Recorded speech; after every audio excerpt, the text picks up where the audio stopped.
Ahoy again, it's me, Ron Gabaldon. I'm here to give you another update on where we are with Slapstick by Kurt Vonnegut. So far, Wilbur and Eliza are separated after demonstrating their genius in a rather shockingly carnal manner as children. Wilbur would be sent to a boarding school where he did so well he would be invited to attend Harvard Medical School. Eliza, however, was sent to live in an institution for the mentally unbalanced. As an adult, she would emancipate herself with the help of a shifty lawyer, Norman Mushari Jr., and would very publicly sue for her part in the family fortune. Wilbur and Eliza would soon after have one final confrontation, resulting in a bizarre orgy of explosive genius that terrified them both so much that Eliza would move to Machu Picchu to be as far away from him as possible. She would contact him again, though, in a very spectacular fashion on the night of Wilbur's graduation. This next part is when things start to really go sideways for the United States of America. The first jolt of gravity disparity happens, and Wilbur runs for Senate and eventually for president. He also has his first experiences with tribenzodiportamil. It gets really kooky, but I'm sure you'll enjoy it. Hi-ho! Slapstick by Kurt Vonnegut. Part 4, Chapters 29 through 38. Read by Ron Gabaldon. Chapter 29. Mother talked toward the end, too, about how much she hated unnatural things, synthetic flavors and fibers and plastics and so on. She loved silk and cotton and linen and wool and leather, she said, and clay and glass and stone. She loved horses and sailboats, too, she said. They're all coming back, Mother, I said, which was true. My hospital itself had 20 horses by then, and wagons and carts and carriages and sleighs. I had a horse of my own, a great Clydesdale. Golden feathers hid her hooves. Budweiser was her name. Yes, and the harbors of New York and Boston and San Francisco were forests of masts again, I'd heard. It had been quite some time since I'd seen them. Yes, and I found the hospitality of my mind to fantasy pleasantly increased as machinery died, and communications from the outside world became more and more vague. So I was unsurprised one night, after having tucked Mother into bed, to enter my own bedroom with a lighted candle and to find a Chinese man the size of my thumb sitting on my mantelpiece. He was wearing a quilted blue jacket and trousers and cap. As far as I was able to determine afterwards, he was the first official emissary from the People's Republic of China to the United States of America in more than 25 years. During the same period, not a single foreigner who got inside China, so far as I know, ever returned from there. So, going to China became a widespread euphemism for committing suicide. Hi-ho. My little visitor motioned for me to come closer so he would not have to shout. I presented one ear to him. It must have been a horrible sight, the tunnel with all the hair and bits of wax inside. He told me that he was a roving ambassador and had been chosen for the job because of his visibility to foreigners. He was much, much larger, he said, than an average Chinese. I thought you people had no interest in us anymore, I said. He smiled. That was a foolish thing for us to say, Dr. Swain, he said. We apologize. You mean that we know things that you don't know? I said. Not quite, he said. I mean that you used to know things that we don't know. I can't imagine what those things would be, I said. Naturally not, he said. I will give you a hint. I bring you greetings from your twin sister in Machu Picchu, Dr. Swain. That's not much of a hint, I said. I wish very much to see the papers you and your sister put so many years ago into the funeral urn in the mausoleum of Professor Elihu Roosevelt Swain, he said. It turned out that the Chinese had sent an expedition to Machu Picchu to recover, if they could, certain lost secrets of the Incas. Like my visitor, they were oversized for Chinese. Yes, and Eliza approached them with a proposition. She said she knew where there were secrets which were as good or better than anything the Incas had had. If what I say turns out to be true, she told them, I want you to reward me with a trip to your colony on Mars. He said that his name was Fu Manchu. I asked him how he got to my mantelpiece. The same way we get to Mars, he replied. Chapter 30. I agreed to take Fu Manchu out to the mausoleum. I put him in my breast pocket. I felt very inferior to him. I was sure he had the power of life and death over me, as small as he was. Yes, and he knew so much more than I did, even about medicine, even about myself, perhaps. He made me feel immoral, too.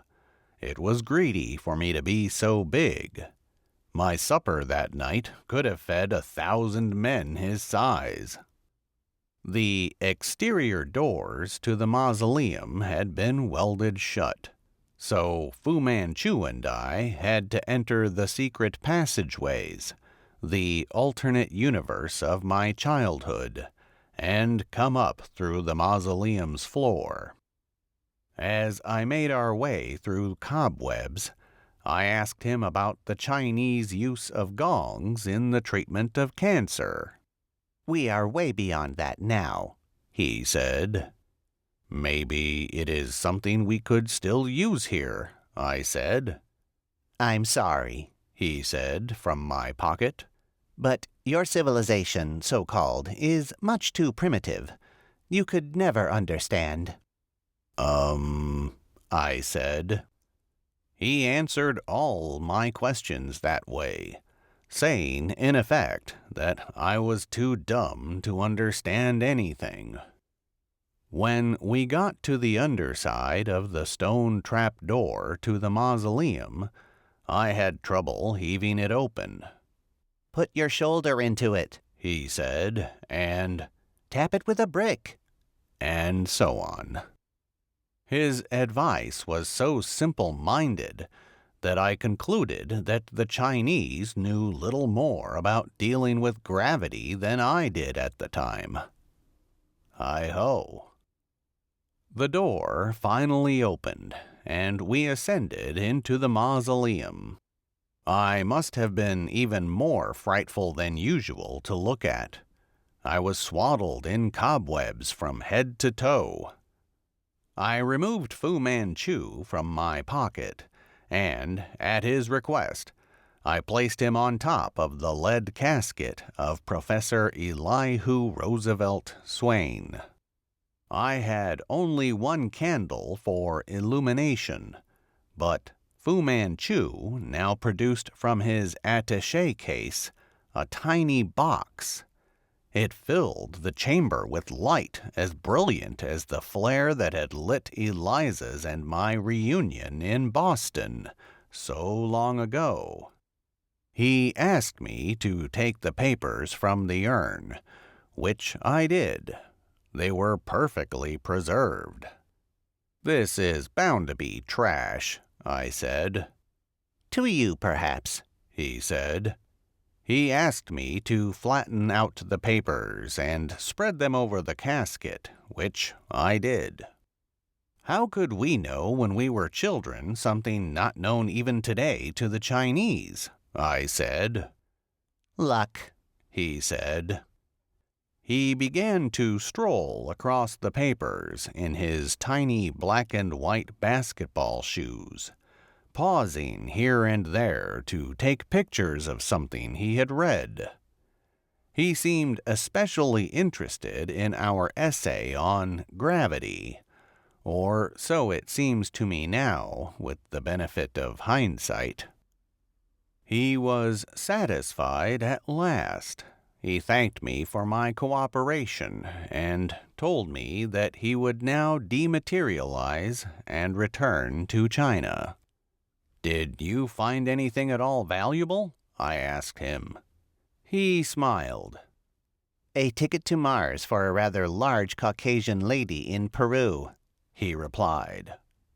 Hi-ho. Chapter 31.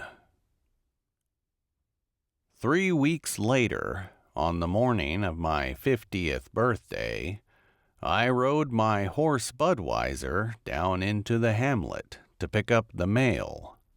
There was a note from Eliza. It said only this: "Happy birthday to us. Going to China." That message was 2 weeks old, according to the postmark. There was fresher news in the same mail. "Regret to inform you that your sister died on Mars in an avalanche." It was signed, Fu Manchu. I read those tragic notes while standing on the old wooden porch of the post office, in the shadow of the little church next door. An extraordinary feeling came over me, which I first thought to be psychological in origin, the first rush of grief. I seemed to have taken root on the porch. I could not pick up my feet. My features, moreover, were being dragged downward like melting wax. The truth was that the force of gravity had increased tremendously. There was a great crash in the church. The steeple had dropped its bell. Then I went right through the porch and was slammed to the earth beneath it. In other parts of the world, of course, elevator cables were snapping, airplanes were crashing, ships were sinking, motor vehicles were breaking their axles, bridges were collapsing, and on and on. It was terrible. Chapter 32. That first ferocious jolt of heavy gravity lasted less than a minute, but the world would never be the same again. I dazedly climbed out from under the post office porch when it was over. I gathered up my mail. Budweiser was dead. She had tried to remain standing. Her insides had fallen out. I must have suffered something like shell shock. People were crying for help there in the hamlet, and I was the only doctor. But I simply walked away. I remember wandering under the family apple trees. I remember stopping at the family cemetery and gravely opening an envelope from the Eli Lilly Company, a pharmaceutical house. Inside were a dozen sample pills, the color and size of lentils. The accompanying literature, which I read with great care, explained that the trade name for the pills was tribenzodiportamil. The deport part of the name had reference to good deportment, to socially acceptable behavior. The pills were a treatment for the socially unacceptable symptoms of Tourette's disease, whose sufferers involuntarily spoke obscenities and made insulting gestures no matter where they were. In my disoriented state, it seemed very important that I take 2 of the pills immediately, which I did. 2 minutes passed, and then my whole being was flooded with contentment and confidence such as I had never felt before. Thus began an addiction which was to last for nearly 30 years. Hi-ho. It was a miracle that no one in my hospital died. The beds and wheelchairs of some of the heavier children had broken. One nurse crashed through the trapdoor which had once been hidden by Eliza's bed. She broke both legs. Mother, thank God, slept through it all. When she woke up, I was standing at the foot of her bed. She told me again about how much she hated unnatural things. "I know, Mother," I said. "I couldn't agree with you more. Back to nature," I said. I do not know to this day whether that awful jolt of gravity was nature, or whether it was an experiment by the Chinese. I thought at the time that there was a connection between the jolt and Fu Manchu's photographing of Eliza's and my essay on gravity. Yes, and coked to the ears on tribenzodiportamil, I fetched all our papers from the mausoleum. The paper on gravity was incomprehensible to me. Eliza and I were perhaps 10,000 times as smart when we put our heads together as when we were far apart. Our utopian scheme for reorganizing America into thousands of artificial extended families, however, was clear.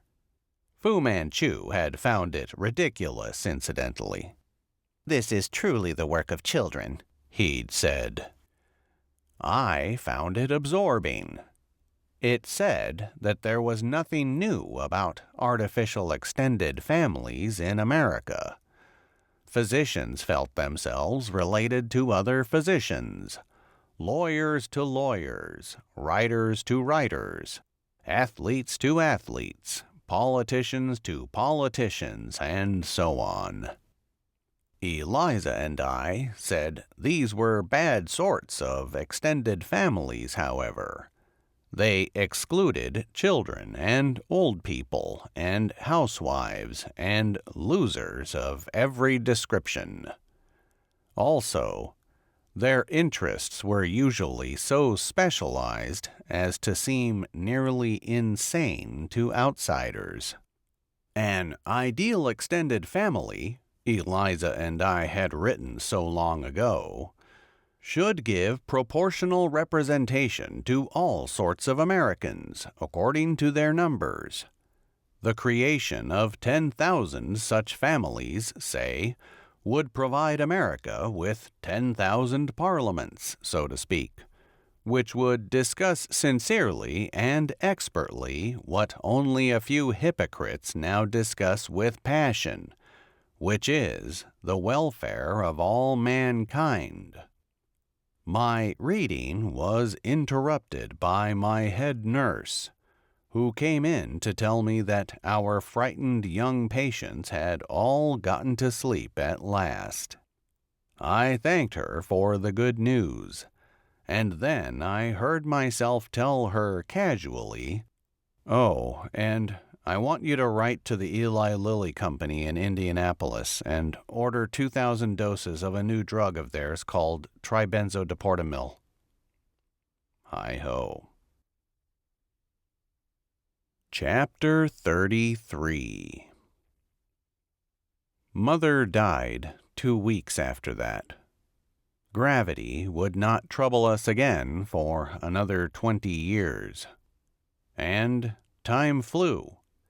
Time was a blurry bird now, made indistinct by ever-increasing dosages of tribenzodiportamil. Somewhere in there, I closed my hospital, gave up medicine entirely, and was elected United States Senator from Vermont. And time flew. I found myself running for president one day. My valet pinned a campaign button to the lapel of my claw-hammer coat. It bore the slogan which would win the election for me: "Lonesome no more." I appeared here in New York only once during that campaign. I spoke from the steps of the public library at 42nd and 5th. This island was by then a sleepy seaside resort. It had never recovered from that first jolt of gravity, which had stripped its buildings of their elevators, and had flooded its tunnels, and had buckled all but one bridge, which was the Brooklyn Bridge. Now, gravity had started to turn mean again. It was no longer a jolting experience. If the Chinese were indeed in charge of it, they had learned how to increase or decrease it gradually, wishing to cut down on injuries and property damage, perhaps. It was as majestically graceful as the tides now. When I spoke from the library steps, the gravity was heavy. So I chose to sit in a chair while speaking. I was cold sober, but I lolled in the chair like a drunken English squire from olden times. My audience, which was composed mostly of retired people, actually lay down on Fifth Avenue, which the police had blocked off, but where there would have been hardly any traffic anyway. Somewhere over on Madison Avenue, perhaps, there was a small explosion. The island's useless skyscrapers were being quarried. I spoke of American loneliness. It was the only subject I needed for victory, which was lucky. It was the only subject I had.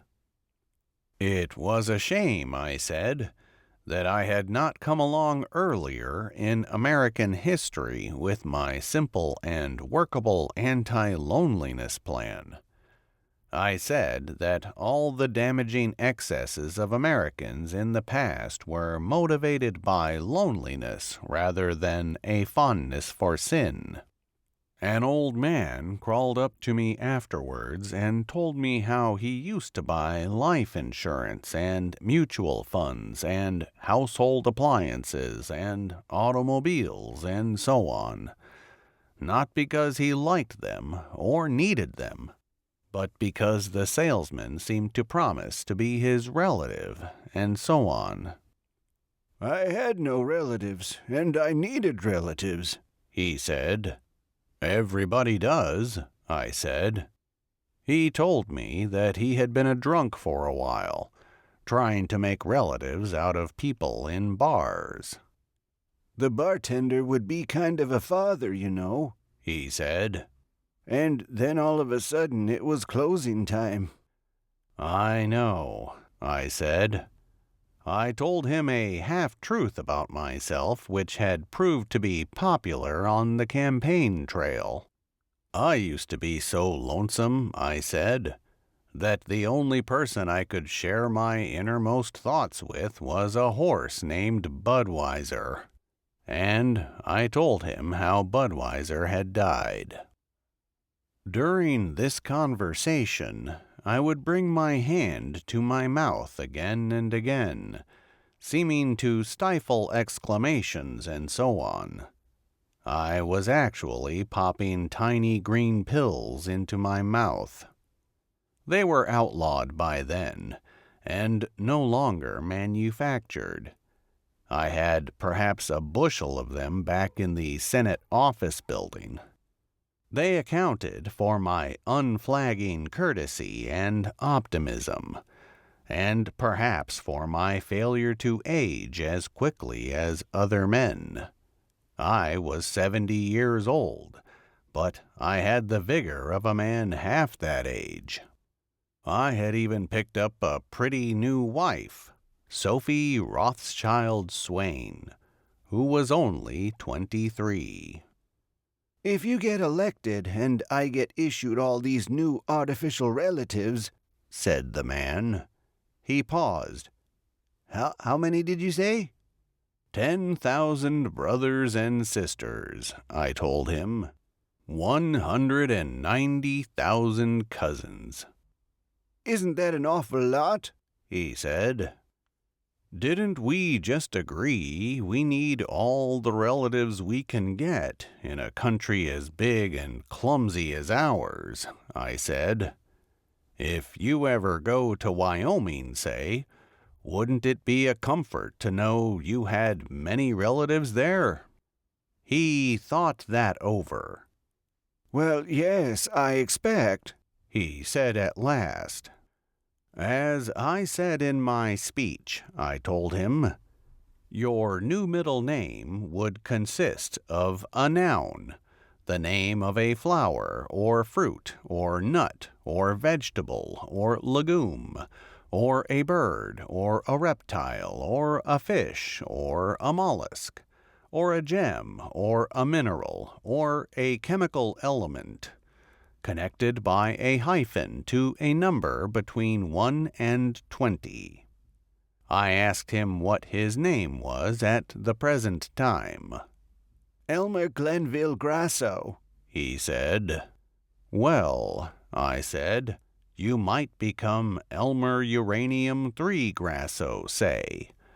Everybody with uranium as part of their middle name would be your cousin.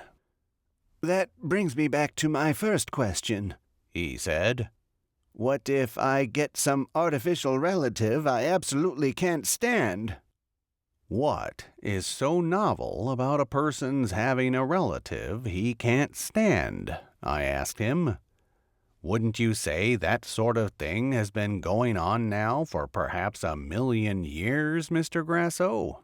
And then I said a very obscene thing to him. I am not inclined toward obscenities, as this book itself demonstrates. In all my years of public life, I have never said an off-color thing to the American people. So, it was terrifically effective when I at last spoke coarsely. I did so in order to make memorable how nicely scaled to average human beings my new social scheme would be. Mr. Grasso was not the first to hear the startling rowdyisms. I had even used them on radio. There was no such thing as television anymore.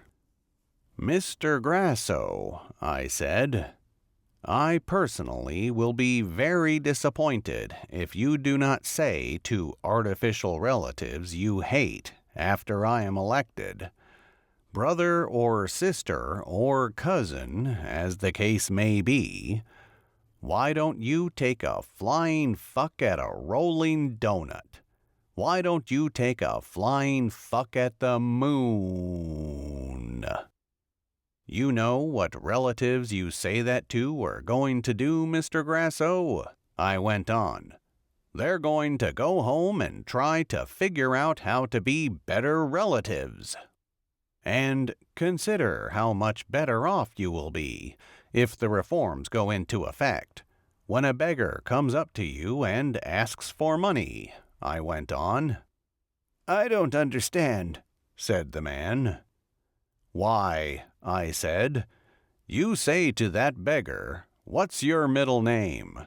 And he will say, Oyster 19, or Chickadee 1, or Hollyhock 13, or some such thing. And you can say to him, Buster, I happen to be a uranium 3. You have 190,000 cousins, and 10,000 brothers and sisters. You're not exactly alone in this world. I have relatives of my own to look after. So why don't you take a flying fuck at a rolling donut? Why don't you take a flying fuck at the moon?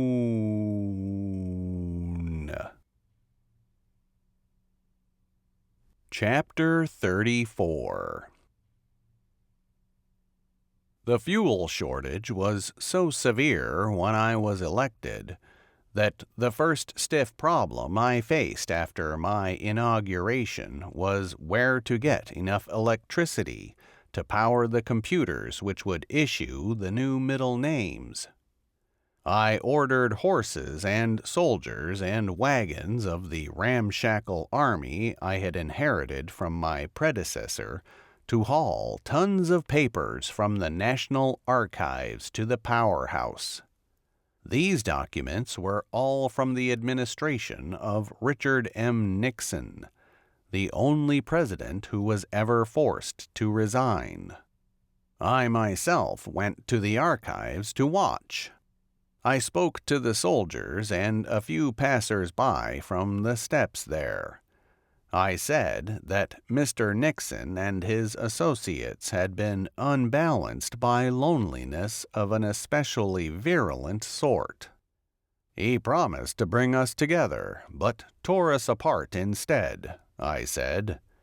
Now, hey presto, he will bring us together after all.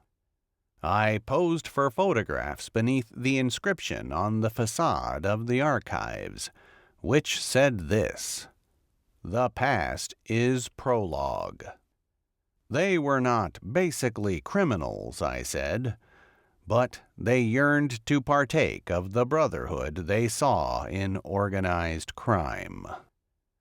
So many crimes committed by lonesome people in government are concealed in this place, I said, that the inscription might as well read, Better a family of criminals than no family at all. I think we are now marking the end of the era of such tragic monkey shines. The prologue is over, friends and neighbors and relatives. Let the main body of our noble work begin. Thank you, I said. There were no large newspapers or national magazines to print my words. The huge printing plants had all shut down for want of fuel. There were no microphones. There were just the people there. Hi-ho. I passed out a special decoration to the soldiers to commemorate the occasion. It consisted of a pale blue ribbon from which depended a plastic button. I explained, only half-jokingly, that the ribbon represented the bluebird of happiness, and the button was inscribed with these words, of course: Lonesome no more. Chapter 35. It is mid-morning here in Skyscraper National Park. The gravity is balmy, but Melody and Isidore will not work on the baby's pyramid today. We will have a picnic on top of the building instead. The young people are being so companionable with me because my birthday is only 2 days away now. What fun! There is nothing they love more than a birthday. Melody plucks a chicken which a slave of Vera Chipmunk 5 Zappa brought to us this morning. The slave also brought 2 loaves of bread and 2 liters of creamy beer. He pantomimed how nourishing he was being to us. He pressed the bases of the 2 beer bottles to his nipples, pretending that he had breasts that gave creamy beer. We laughed. We clapped our hands. Melody tosses pinches of feathers skyward.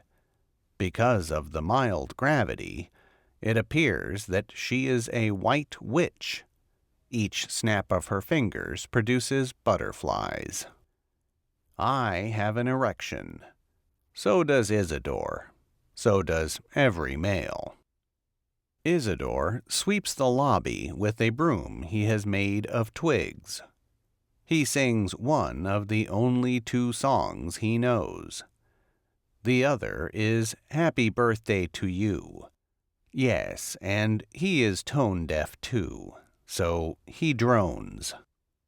Row, row, row your boat, he drones, gently down the stream. Merrily, merrily, merrily, merrily, life is but a dream. Yes, and I now remember a day in the dream of my life, far upstream from now, in which I received a chatty letter from the president of my country, who happened to be me. Like any other citizen, I had been waiting on pins and needles to learn from the computers what my new middle name would be. My president congratulated me on my new middle name. He asked me to use it as a regular part of my signature, and on my mailbox and letterheads and in directories and so on. He said that the name was selected at immaculate random, and was not intended as a comment on my character, or my appearance, or my past. He offered deceptively homely, almost inane examples of how I might serve artificial relatives, by watering their houseplants while they were away, by taking care of their babies so they could get out of the house for an hour or 2, by telling them the name of a truly painless dentist, by mailing a letter for them, by keeping them company on a scary visit to the doctor, by visiting them in a jail or a hospital, by keeping them company at a scary picture show. Hi-ho. I was enchanted by my new middle name, by the way. I ordered that the Oval Office of the White House be painted pale yellow immediately, in celebration of my having become a daffodil. And, as I was telling my private secretary, Hortense Muskalunge 13 McBundy, to have the place repainted, a dishwasher from the White House kitchen appeared in her office. He was bent on a very shy errand indeed. He was so embarrassed that he choked every time he tried to speak. When he at last managed to articulate his message, I embraced him. He had come out of the steamy depths to tell me ever so bravely that he too was a Daffodil 11. My brother, I said. Chapter 36. Was there no substantial opposition to the new social scheme? Why, of course there was. And, as Eliza and I had predicted, my enemies were so angered by the idea of artificial extended families that they constituted a polyglot artificial extended family of their own. They had campaign buttons, too, which they went on wearing long after I was elected. It was inevitable what those buttons said, to wit, "Lonesome, thank God." I had to laugh, even when my own wife, the former Sophie Rothschild, took to wearing a button like that. Hi-ho. Sophie was furious when she received a form letter from her president, who happened to be me, which instructed her to stop being a Rothschild. She was to become a Peanut 3 instead. Again, I am sorry, but I had to laugh.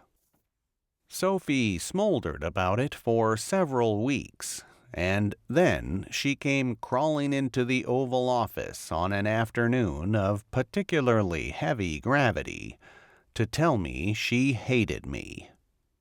I was not stung.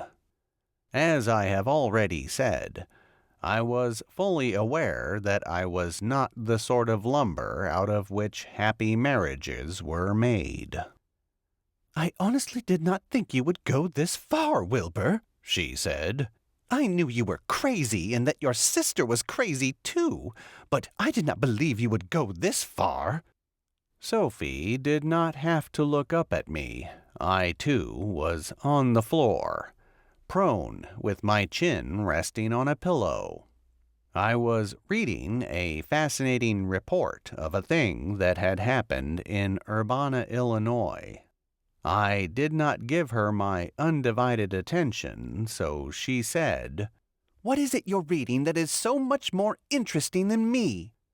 "Well," I said, "for many years I was the last American to have spoken to a Chinese. That's not true anymore. A delegation of Chinese paid a call to the widow of a physicist in Urbana about 3 weeks ago. Hi-ho." "I certainly don't want to waste your valuable time," she said. "You're certainly closer to Chinamen than you ever were to me."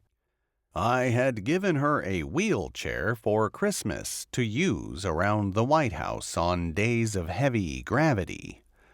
I asked her why she didn't use it. "It makes me very sad," I said, "to have you go around on all fours."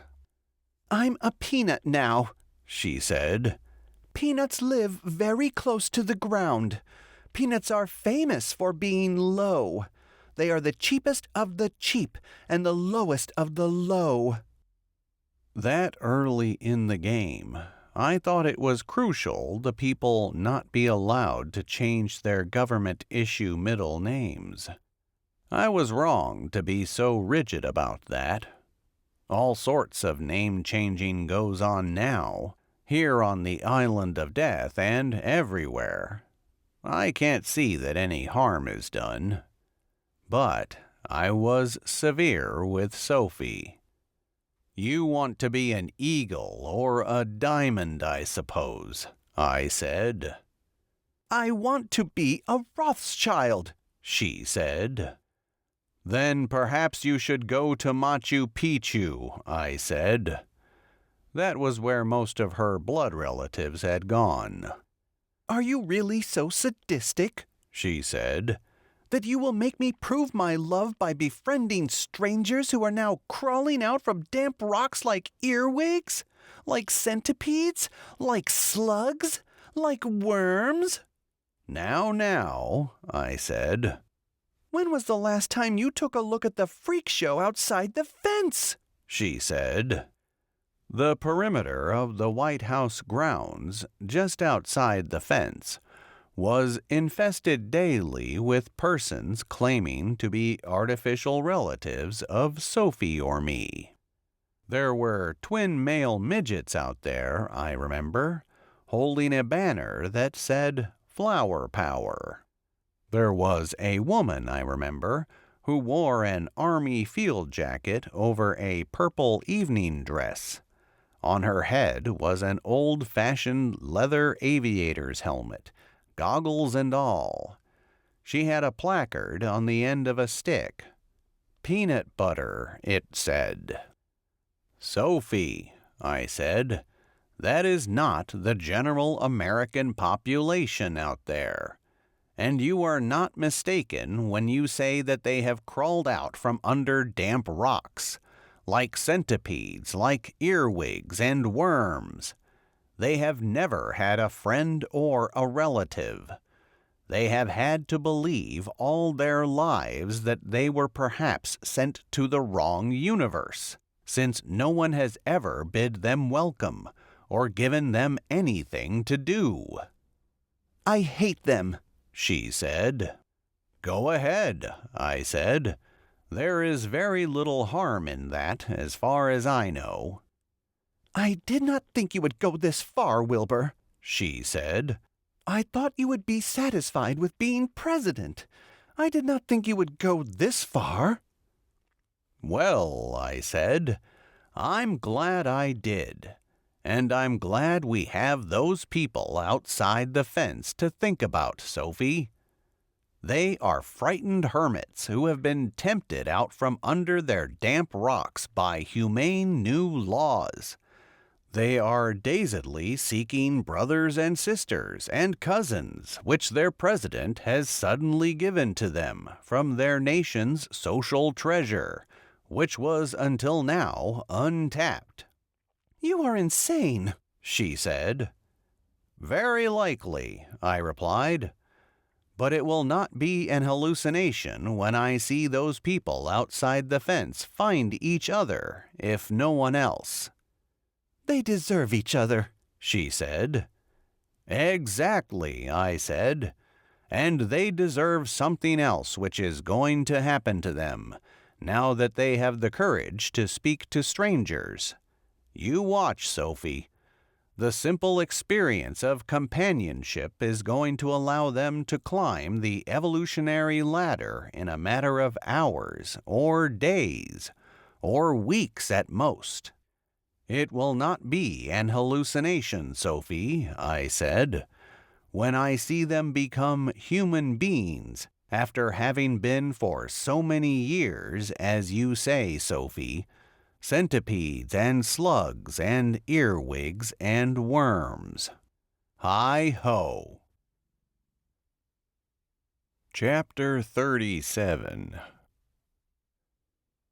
Sophie divorced me, of course, and skedaddled with her jewelry and furs and paintings and gold bricks and so on, to a condominium in Machu Picchu, Peru. Almost the last thing I said to her, I think, was this. Can't you at least wait until we compile the family directories? You're sure to find out that you're related to many distinguished women and men. I already am related to many distinguished women and men, she replied. Goodbye. In order to compile and publish the family directories, we had to haul more papers from the National Archives to the powerhouse. I selected files from the presidencies of Ulysses Simpson Grant and Warren Gamaliel Harding this time.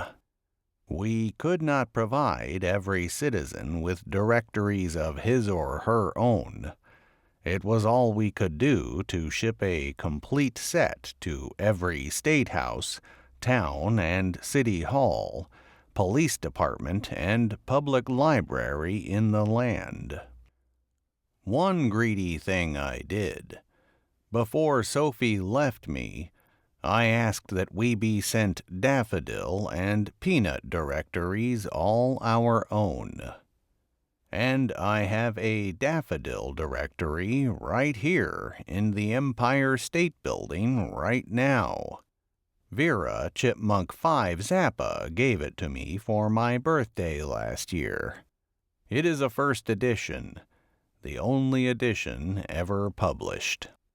And I learned from it again that among my new relatives at that time were Clarence Daffodil 11 Johnson, the chief of police of Batavia, New York, and Muhammad Daffodil 11X, the former lightweight boxing champion of the world, and Maria Daffodil 11 Cherkassky, the prima ballerina of the Chicago Opera Ballet. I am glad, in a way, incidentally, that Sophie never saw her family directory. The Peanuts really did seem to be a ground-hugging bunch. The most famous Peanut I can now recall was a minor roller derby star. Hi-ho.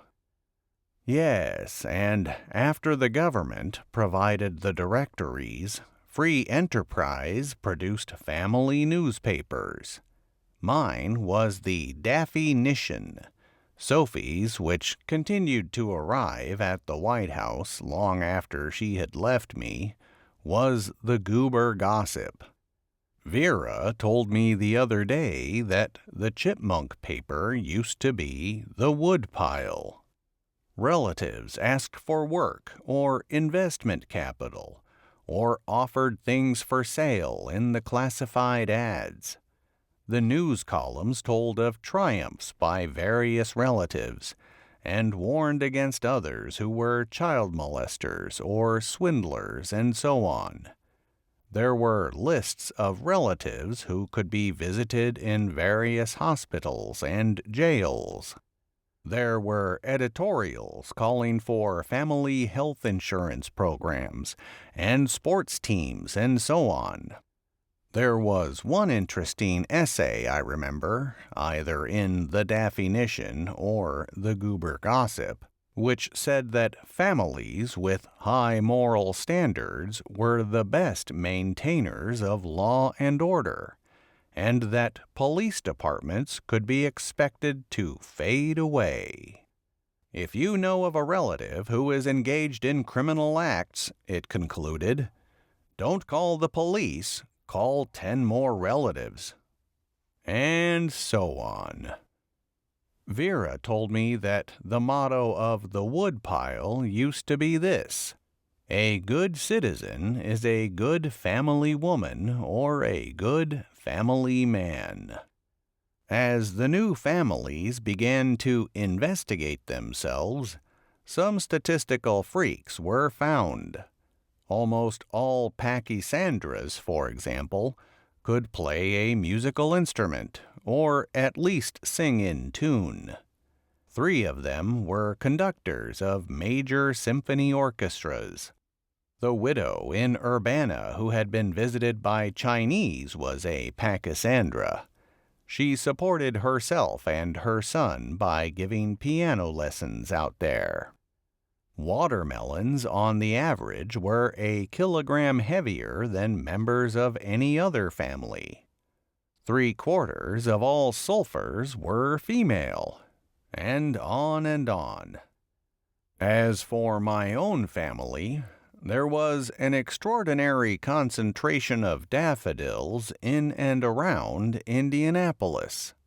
My family paper was published out there, and its masthead boasted, "Printed in Daffodil City, USA." Hi-ho! Family clubhouses appeared. I personally cut the ribbon at the opening of the Daffodil Club here in Manhattan on 43rd Street, right off 5th Avenue. This was a thought-provoking experience for me, even though I was sedated by tribenzodiportamil.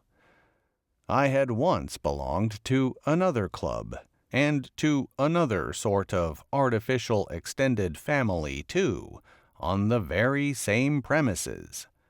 So had my father, and both my grandfathers, and all 4 of my great-grandfathers. Once the building had been a haven for men of power and wealth, and well advanced into middle age.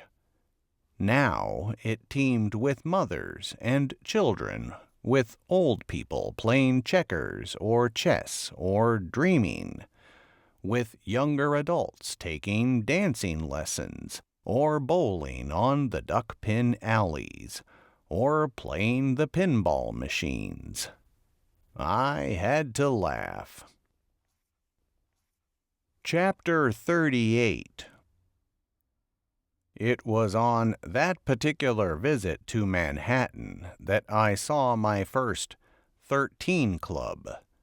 There were dozens of such raffish establishments in Chicago, I had heard. Now Manhattan had one of its own. Eliza and I had not anticipated that all the people with 13 in their middle names would naturally band together almost immediately to form the largest family of all. And I certainly got a taste of my own medicine when I asked a guard on the door of the Manhattan 13 Club if I could come in and have a look around. It was very dark in there. "All due respect, Mr. President," he said to me, "but are you a 13, sir?" "No," I said. "You know I'm not." "Then I must say to you, sir," he said, "what I have to say to you. With all possible respect, sir," he said, "why don't you take a flying fuck at a rolling donut? Why don't you take a flying fuck at the moon?" I was in ecstasy. Yes, and it was during that visit here that I first learned of the Church of Jesus Christ the Kidnapped, then a tiny cult in Chicago, but destined to become the most popular American religion of all time. It was brought to my attention by a leaflet handed to me by a clean and radiant youth as I crossed the lobby to the staircase of my hotel. He was jerking his head around in what seemed an eccentric manner, as though hoping to catch someone peering out at him from behind a potted palm tree or an easy chair, or even from directly overhead, from the crystal chandelier.